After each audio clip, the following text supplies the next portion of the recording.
আচ্ছা, তুমি কি এবারের মেডিকেল অ্যাডমিশন ক্যান্ডিডেট? সো এই ভিডিওটা কিন্তু তোমার জন্য খুবই খুবই ইম্পর্ট্যান্ট হতে যাচ্ছে, বিকজ এই ভিডিওর মধ্যে আমরা 3 থেকে 4টা পয়েন্ট বলবো, যে পয়েন্টগুলো ফলো করলে তোমার মেডিকেল অ্যাডমিশনের চান্স অলমোস্ট 80 থেকে 90% শিওর হয়ে যাবে, ঠিক আছে? এবং আমি তোমাদের তানজিম ভাইয়া, বর্তমানে পড়াশোনা করছি স্যার সলিমুল্লাহ মেডিকেল কলেজে এবং মেডিকেল সেগমেন্ট হেড হিসেবে আছি হালকেনস্টাইনে। এবং আমি বিগত 4 বছর ধরে পড়িয়ে আসতেছি, সো দেখতেছি স্টুডেন্টরা কমন কী ভুল করতেছে, এবং সেই ভুলগুলো যদি তোমরাও করো তাহলে কিন্তু তোমাদেরই চান্স মিস যাবে। কারণ তোমাদের যদি আমি হালকা একটু রিয়েলিটি চেক দেই, আমাদের কিন্তু প্রতি বছর মেডিকেলে পরীক্ষা দেয় 1,20,000 থেকে 1,40,000 জন। সেখান থেকে কিন্তু আমরা নেই অলমোস্ট 5,000 জনের মধ্যে। সো 5,000 জন চান্স পাচ্ছে, বাকি 96% কিন্তু চান্স পাচ্ছে না, ঠিক আছে? মাত্র 4% কিন্তু অটোমেটিক্যালি চান্স পাচ্ছে, বাকি 96% বাই ডিফল্ট কিন্তু মাইনাস হয়ে যাচ্ছে। সো এই 4%-এর মধ্যে থাকতে হলে তোমার মধ্যে অবশ্যই কিছু থাকতে হবে, অবশ্যই ডিফারেন্স কিছু ফলো করতে হবে, যেটা দিয়ে তুমি বাকি দিচ্ছে একটু ডিফারেন্ট হবা। সো এই 4টা পয়েন্ট তোমার জন্য খুবই ইম্পর্ট্যান্ট। প্রথমত আসি, যেটা এই মুহূর্তে তোমরা ফেস করতেছো, সেটা হচ্ছে ভাইয়া কোচিং কি করব, কোচিং কোথায় করব, কিংবা অফলাইনে কিভাবে পড়বো, কিংবা অনলাইনে কিভাবে পড়বো। খুবই ইম্পর্ট্যান্ট একটা কোয়েশ্চেন, এবং আমার মনে হয় একদম রিয়েলিটির উপর বেসিস করে এবং এক্সপিরিয়েন্সের উপর বেসিস করে, আমার এক্সপিরিয়েন্সের উপর বেসিস করে এই আনসারটা আমার দেওয়া উচিত। প্রথমত দেখো, তোমরা যে মিস্টেকটা করো, এবং আমাদের প্যারেন্টসদের কিন্তু একটা হাই একটা হোপস থাকে। দেখা যায় মেডিকেলের ভর্তি পরীক্ষার ক্ষেত্রে আমরা যতটুকু না প্রত্যাশী থাকি যে চান্স পাইতেই হবে, আমাদের ডক্টর হইতেই হবে, আমাদের বাবা মার কিন্তু প্রত্যাশাটা অনেক বেশি থাকে, এবং এটা থাকাটাও কিন্তু ভ্যালিড, ঠিক আছে? সো এই কারণে তোমাদেরকে অনেক বেশি প্রেশার দেয়, এবং তার পাশাপাশি তোমাদের বলে তোমরা অনেক জায়গায় ভর্তি হও, যার কারণে দেখা যায় তোমরা অফলাইনেও 3-4 জায়গায় ভর্তি হও, পাশাপাশি অনলাইনে তো আসেই, অনলাইনে তোমরা মাস্ট 2 বা 3 জায়গায় ভর্তি হও। বাট ভাইয়া বিশ্বাস করো, আপু বিশ্বাস করো, এই জিনিসটা কিন্তু তোমাকে অনেক ভোগাবে। কারণ তুমি তোমার মতো করে কখনো গুছাইতে পারবে না যদি তুমি অনেকগুলো জিনিস একসাথে ফলো করো। সো আমি তোমাকে অবশ্যই ফার্স্ট অফ অল সাজেস্ট করবো, তুমি জাস্ট এক জায়গায় অফলাইনে ভর্তি হবা এবং এক জায়গায় অনলাইনে ভর্তি হবা। ক্লিয়ার? এখন হচ্ছে বলি অফলাইনটা তুমি কিভাবে ফলো করবা। খুব সিম্পল। অফলাইনে কিন্তু একদম রিয়েলিটি কথা যদি বলি, সেক্ষেত্রে অফলাইনে তুমি 1 থেকে 1.5 মাস পরে, ঠিক আছে, আমি বলে রাখতেছি, তুমি এটা 1-1.5 মাস পরে গিয়ে বুঝতে পারবা। 1.5 মাস পরে তুমি আর অফলাইনে গিয়ে ক্লাস করবা না, কিংবা অনেকগুলো চ্যাপ্টার তোমার অলরেডি পড়া থাকবে, যার কারণে তুমি গিয়ে আলাদা করে পড়বা না, এবং ওই টাইমে তোমার অনলাইন কোর্সে তোমাকে অনেক হেল্প করবে। তাহলে ভাইয়া অফলাইন কোচিং কেন করবো আমরা? খুবই সিম্পল। মেডিকেলের কোয়েশ্চেন সম্পর্কে তুমি একদম বেসিক, একদম একটা ধারণা পাবা অফলাইন কোচিংয়ে গিয়ে। তোমাদের ভাইয়ারা তোমাদের জিনিসটা বুঝাবে। ইভেন আমিও আগে জিনিসটা এভাবে করে মানুষকে বুঝাইতাম যে এভাবে পড়তে হবে, এভাবে আমাকে আগাতে হবে। সো মোটিভেশন পার্টটা এবং তোমার আশেপাশে সারাউন্ডিং স্টুডেন্টসদের দেখার জন্য তোমার অফলাইন কোচিংটা তোমার জন্য মাস্ট, ঠিক আছে? এরপরে আসি, আমাদের পরবর্তী কাজ কী হবে অফলাইনে, সেটা হচ্ছে তোমার এক্সাম। মেডিকেলে চান্স পাইতে হলে যত বেশি সংখ্যক তুমি এক্সাম দিতে পারবা তোমার জন্য তত ভালো হবে। বাট এক্সামদের কিন্তু ওয়ে আছে, আমি এটা বলতেছি। আগে আমি অফলাইন অনলাইন এটাকে আমি সেপারেট করি। তাইলে অফলাইনের ক্ষেত্রে তোমার এক্সামটা খুবই ইম্পর্টেন্ট। তোমাকে একটা সাজেশন দিব, তোমাদের তো রুটিন দিয়ে দিছে কিংবা রুটিন দিয়ে দিবে। সো অফলাইন তুমি যেখানেই অ্যাডমিট থাকো না কেন, তুমি উন্মেষে থাকতে পারো, রেটিনাতে থাকতে পারো, কিংবা মেডিকোতে থাকতে পারো, যেখানেই থাকো না কেন ওই রুটিনটা ফলো করে তুমি এক্সামগুলো অবশ্যই পার্টিসিপেট করবা। তুমি না পারলেও করবা, তুমি পারলেও করবা, ঠিক আছে? এবার আসি আমাদের অনলাইনের পার্টটা। দেখো, যেই ক্লাসটা তুমি অফলাইনে বুঝবা না, আল্লাহর ওয়াস্তে ওই ক্লাসটা তুমি অবশ্যই দরকার হলে 1.5x দিয়ে অনলাইনে করে ফেলবা, এটা মাস্ট। সো আমরা অনলাইনকে কিন্তু কাইন্ড অফ ব্যাকআপ হিসেবে রাখি, এবং 1.5-2 মাস পরে গিয়ে অনলাইনটা কিন্তু আমার প্রাইমে চলে আসে, আমার প্রাইমারিতে চলে আসে, আর অফলাইনটা সেকেন্ডারিতে চলে যায়। কথা বুঝছো? সো আমার 1-1.5 মাস পরে গিয়ে কিন্তু তোমার অনলাইনে অলমোস্ট সবগুলো ক্লাসে তুমি একবার রিক্যাপ করে ফেলতে পারবা 1.5 বা 2x দিয়ে, কিংবা ওখানে যে মেটেরিয়ালসগুলো আছে সেগুলো দেখে দেখে তুমি বইটা দাগাইয়া পুরো নিজেকে প্রিপেয়ার করে ফেলতে পারবা, ঠিক আছে? আচ্ছা, এবার আসি, তাহলে আমাদের অনলাইন আর অফলাইন আমি কীভাবে পড়বো মোটামুটি আলাদা হয়েছে, এবং কোনটা আমার জন্য কেন গুরুত্বপূর্ণ এটা আমি বুঝতে পারছি, ঠিক আছে? তাহলে আমার অফলাইন দরকার কেন পড়তেছে? আমার মোটিভেশনের জন্য, আমার কন্টিনিউয়াস একটা রেগুলারিটি মেনটেন্যান্সের জন্য, এবং থার্ডলি হচ্ছে আমার পরীক্ষার জন্য। এবং অনলাইন কেন গুরুত্বপূর্ণ আমার জন্য? একদম সিম্পলি কথা, আমার ব্যাকআপ প্ল্যান হিসেবে কাজ করবে। যে যে জিনিস আমি বুঝবো না, আমি অনলাইনে গিয়ে আরেকবার ওই ক্লাসগুলো করবো, এবং অনলাইনে আমার এক্সাম অবশ্যই পার্টিসিপেট করতে হবে, সিম্পল। এবং মেটেরিয়ালসগুলো খুবই ইম্পর্টেন্ট অনলাইনে, কারণ তুমি অফলাইনের মধ্যে মেটেরিয়ালসগুলো খুব ভালোভাবে পাবা না। যেমন দাগানো বই, ইউনিভার্সাল পিডিএফ যেটা আমরা আমাদের কোর্সে দিচ্ছি, এরিয়া মার্কিং পিডিএফ যেটাও আমরা আমাদের কোর্সে দিচ্ছি, কিন্তু এই জিনিসগুলো অফলাইনে একটু কম অ্যাভেলেবল থাকে, কিংবা একটু ট্রান্সফার হালকা একটু কম হয়, ঠিক আছে? ওকে, সো আমাদের ফার্স্ট পয়েন্টটা আমরা ধরতে পারছি।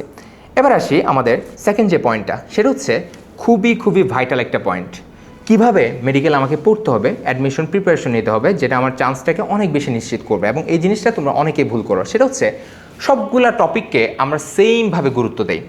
আমি আরেকবার বলতেছি, আমরা সবগুলা টপিককে সেমভাবে গুরুত্ব দেই, যার কারণে কোন টপিকটা আমার জন্য ভাইটাল, কোন টপিকটা মেডিকেলে আসবে সেই জিনিসটাকে আমরা আলাদাভাবে দেখি না। দেখো তোমার সময় আছে কিন্তু মাত্র 3 মাসের মতো।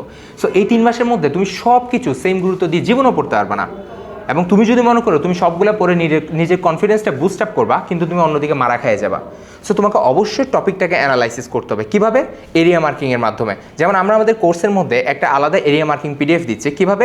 একটা চ্যাপ্টারের মধ্যে কোন কোন টপিক তোমার জন্য ইম্পর্টেন্ট। তুমি কিন্তু অফলাইন কোচিংও যাইলে কিংবা তুমি অনলাইনে যেখানেই পড়ো না কেন সমস্যা নেই, ক্লাস করলে তুমি বুঝতে পারবা কোন কোন টপিকটা থেকে বারবার মেডিকেলে কোয়েশ্চেন আসতেছে, এবং তুমি ওই টপিকগুলোকে আলাদাভাবে বইয়ে মার্ক করে ফেলবা এবং ওই টপিকগুলোই তুমি বারবার রিভাইজ দিবা। অর্থাৎ আমি যদি তোমাকে রেশিও বলি, তুমি 70%ই ওই টপিকগুলো আগে পড়বা, এরপর পুরো বইটা একটু পুরো চ্যাপ্টারটা একটু রিভাইজ দিবা বাকি 30% সময়টা। ক্লিয়ার? তাহলে প্রথম যে জিনিসটা খুব ইম্পর্টেন্ট, সব টপিককে আমি সেমভাবে গুরুত্ব দিব না। আমি আগে টপিক সিলেকশন করব, ওই টপিকগুলোকে আমি 70% ফোকাস করে বারবার রিভাইজ দিব, তার পাশাপাশি যেগুলো আমার কম ইম্পর্টেন্ট সেগুলোকে আমি রেস্ট 30% সময়টাতে ধরে পড়বো। ক্লিয়ার? তাহলে আমি একটা পয়েন্ট বলে ফেলছি, আশা করি তোমরা এই পয়েন্টটা অবশ্যই ফলো করবা। কারণ এখন একটা সিম্পল মিস্টেক, হালকা একটা মিস্টেকে, হালকা একটু সময় ওয়েস্টিংয়ে তোমার যদি 1 থেকে 2 সপ্তাহ চলে যায়, তুমি কিন্তু এটাকে রিক্যাপ করতে পারবা না, এটাকে রিকভার করা তোমার পক্ষে পসিবল হবে না। কারণ এখানে সিটটা কিন্তু একদমই লিমিটেড। সো এই অল্প সিটের মধ্যে তুমি 2 সপ্তাহ ধরে যে টাইমটা ওয়েস্ট করছো, আরেকজন তো সে আগায় গেছে। সো এটা কিন্তু তুমি কখনো রিক্যাপ করতে পারবা না। ঠিক আছে? আচ্ছা, সেকেন্ড যে পয়েন্টটা সেটা হচ্ছে কোয়েশ্চেন অ্যানালাইসিস। অনেক বেশি ইম্পর্টেন্ট। এবং আমি যদি আমার কোর্সের একটু প্রমোশন করতেছি, স্বাভাবিকভাবে আমি করব, সেটা কি? সেটা হচ্ছে আমি আমার কোর্সের মধ্যে আলাদা করে প্রিভিয়াস কোয়েশ্চেন ব্যাংকের উপরে ক্লাস দিচ্ছি। কেন? কারণ ভাই ক্লাস দেওয়াটা খুবই ইম্পর্টেন্ট। কোয়েশ্চেন ব্যাংকটা তোমার জন্য খুবই ইম্পর্টেন্ট। তুমি যেখান থেকে পাও না কেন কোয়েশ্চেন ব্যাংক তো কিনে ফেলবা, কিংবা অফলাইনে তুমি ডাইজেস্ট বলি, মেডিট্রিক্স বলি, যাদেরই বই নাও না কেন, কিংবা আমাদের যদি তোমরা কিউএনএ অ্যানালাইসিস মেগাবুক নাও, ওখানে কিন্তু কোয়েশ্চেনগুলো খুব সুন্দর করে টপিক ওয়াইজ সাজানো আছে। তাহলে তুমি ওখান থেকে একে তো টপিকও বুঝে গেছো, এবং সেকেন্ডলি তুমি আলাদা করে কোন কোন টপিক থেকে প্রিভিয়াস ইয়ারের কোয়েশ্চেনগুলো আছে সেগুলো তুমি বুঝে গেছো, এবং সে অনুযায়ী ফোকাস করে তোমাকে পড়তে হবে। ঠিক আছে? তাহলে প্রিভিয়াস ইয়ারের কোয়েশ্চেনগুলোর উপর আমরা অনেক বেশি গুরুত্ব দিব। ঠিক আছে? এটা হচ্ছে আমার সেকেন্ড পয়েন্ট। এবং এই প্রিভিয়াস ইয়ারের কোয়েশ্চেন যারা ফলো করবে না, তোমরা কিন্তু মারা খাবে, এটা শিওর। ওকে? আচ্ছা, 3 নাম্বার যে পয়েন্টটা, এটা খুব ইম্পর্টেন্ট, সেটা একটু বলি। সেটা হচ্ছে এক্সাম। আমি তো তোমাকে বলছি তোমাকে বারবার এক্সাম দিতে হবে। তুমি অফলাইনে থাকো, ওখানেও পরীক্ষা দিবা, অনলাইনে যেখানে পড়তে আসছো সেখানেও তুমি পরীক্ষা দিবা। অনলাইন প্রোগ্রামটা যদি রেকর্ডেড হয়, তোমার সাথে যদি একসাথে সবগুলো এক্সাম তোমার থাকে, তুমি যখন যে চ্যাপ্টারটা তোমার শেষ হয়েছে, তুমি অনলাইনে গিয়ে পরীক্ষাটা দিয়ে দিবা, তাই না? এটা তোমার জন্য বেটার হয়। সো পরীক্ষাটা কীভাবে দিবা, এটা কিন্তু ইম্পর্টেন্ট। দেখো, পরীক্ষা আমরা সবাই দেই, কিন্তু একদম ফ্রুটফুল ওয়েতে আমরা কিন্তু এটার জিনিসটা আস্বাদন করতে পারি না। কেন জানো? কারণ ধরো পরীক্ষা তুমি দিছো, দেখতেছো 100 নম্বরের পরীক্ষা, কিংবা ধরো 50-এর মধ্যে পরীক্ষা, তোমার 38টা হয়েছে, তাহলে বাকি যে 12টা তোমার ভুল হয়েছে, তুমি কি করবা? তুমি কি পরের দিনে এক্সামের পড়া শুরু করে দিবে? না, তুমি আগে বাসায় আসবা, এসে কোন 12টা ভুল হয়েছে, তুমি তো আনসার শিট পেয়ে যাচ্ছ, তাই না? তোমাকে মেসেজে কিংবা তোমাকে অনলাইনে তুমি দেখে ফেলতেছো। তাহলে যে 12টা তোমার ভুল হয়েছে, ওই 12টা তুমি বইয়ের মধ্যে দেখবা, বইয়ের মধ্যে সেম জিনিসটা আরেকবার পড়ে নিবা। যখনই পড়তে বসবা, ওই 12টা রিলেটেড টপিকগুলো আরেকবার পড়ে নিবা, কিংবা ওই 12টা কোয়েশ্চেন ওগুলো আরেকবার দেখে নিবা এক্স্যাক্ট আনসারটা কি, 2-3 বার পড়বা, যাতে পরের বার জীবনে ওই জিনিসটা ভুল না হয়।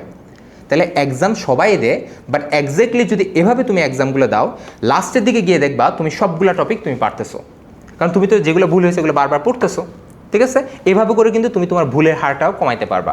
এবং সবার ক্ষেত্রে কিন্তু দেখা যায় এই জিনিসটা নিয়ে কনফিডেন্স একটু ব্রেকডাউন থাকে শুরুর দিকে, যে ভাই আমার নাম্বার অনেক বেশি কম আসতেছে, কোনো সমস্যা নেই, এই যে মেথডটা বলছি না, এটা ফলো করো, দেখবা আজকে থেকে 1 মাস পরে তোমার নাম্বার বাড়বে। শুরুর দিকে আমার নিজেরই নাম্বার অনেক কম ছিল ভাই, বিশ্বাস করো। এরপর লাস্টের দিকে কিন্তু আমার নাম্বার মোটামুটি 90%, 85% সবসময় ছিল। সো এই মেথডটা অবশ্যই ফলো করবা। ঠিক আছে? আচ্ছা, এবার আসি আমরা আমাদের 3 নাম্বার পয়েন্টে, এবং এটা আমাদের লাস্ট পয়েন্ট বলা যায়। সেটা হচ্ছে গত 4 থেকে 5 বছর ধরে তোমরা নিজেরা কিন্তু অলমোস্ট জানো, কারণ তোমরা অনেকেই প্রি মেডিকেল পড়ে ফেলছো, তাই না? এখন কিন্তু স্টুডেন্ট অনেক বেশি অ্যাডভান্স। যারা প্রি মেডিকেল করছো তোমরা একটু আগায় আছো অবশ্যই। তোমরা কিন্তু জানো অনুশীলনীর কোয়েশ্চেন থেকে কেমিস্ট্রি আর ফিজিক্সের মধ্যে প্রতি বছরই অ্যাটলিস্ট 40% কোয়েশ্চেন একদম পুরোপুরি দিয়ে দিচ্ছে না, কিন্তু পুরো জিস্টটাই নিয়ে বসাই দিচ্ছে, এরকম 40% কোয়েশ্চেন কিন্তু দিয়ে দিচ্ছে ফিজিক্স আর কেমিস্ট্রিতে। খুবই ইম্পর্টেন্ট। ইভেন বায়োলজিও তোমরা প্র্যাকটিস করবা। সো তোমরা এমন একটা জিনিস কালেক্ট করবা যেখানে সবগুলা রাইটার, বিশেষ করে বায়োলজির ক্ষেত্রে সবগুলা রাইটারের অনুশীলনীর প্রশ্ন ব্যাংকগুলা যাতে তোমরা একসাথে পাও এবং তোমরা একসাথে সলভ করে ফেলো। বেশি সময় কিন্তু লাগবে না। আর কেমিস্ট্রির ক্ষেত্রে তোমরা হাজারিনাক সলভ করলো, হাজারিনাক স্যারের বই সলভ করলো, মোর দ্যান এনাফ। এবং ফিজিক্সের ক্ষেত্রে ইসাক স্যার ফলো করবা, শেষ। তাহলে তুমি অনুশীলনীর প্রশ্ন ব্যাংকগুলা বারবার করে তুমি ফলো করবা, একবার না 3, 3-4 বার যাতে তোমার রিভাইজ দেওয়া থাকে, অর্থাৎ তুমি কোয়েশ্চেন দেখলেই যাতে বুঝতে পারো এটা অনুশীলনের প্রশ্ন থেকে আসছে, ঠিক আছে।